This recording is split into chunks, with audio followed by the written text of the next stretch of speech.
Il-wib tal-Grupp Parlamentari tal-Partit Nazzjonalista David Agius ma kienx f'pożizzjoni li jilqa' minnu fih talba tal-Gvern għal dibattitu fil-Parlament dwar it-tisħiħ tal-istituzzjonijiet.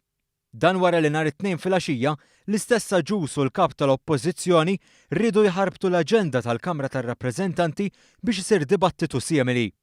Fl-ewwel okkażjoni li kellu fil-Kumitat tax-Xogħol tal-Kamra, il-Gvern permezz tad-Deputat Prim Ministru Chris Fearn talab li d-dibattitu jsir it-tnejn li ġej. Ma nieħdu dak dal-animu u nagħmlu dan id-dibattitu. Jiena lest li nagħmlu fl-ewwel seduta possibbli jekk minnaħa tal-Oppożizzjoni. L-ewwel seduta tinfunar Nhar it-tnejn jekk nhar it-tnejn. Nhar it-tnejn isir dibattitu fuq ta' suġġett issa wieħed trid jara l-wording, ovvjament ikun dibattitu kif talab il-kap tal-Oppożizzjoni ma jtieġbu.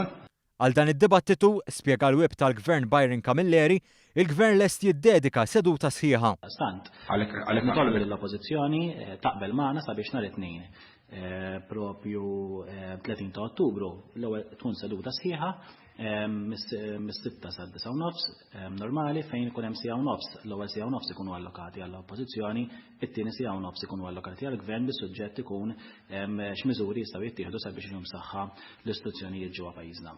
Iżda l-wib tal-Grupp Parlamentari tal-Partit Nazzjonalista qal li jrid jiċċekkja.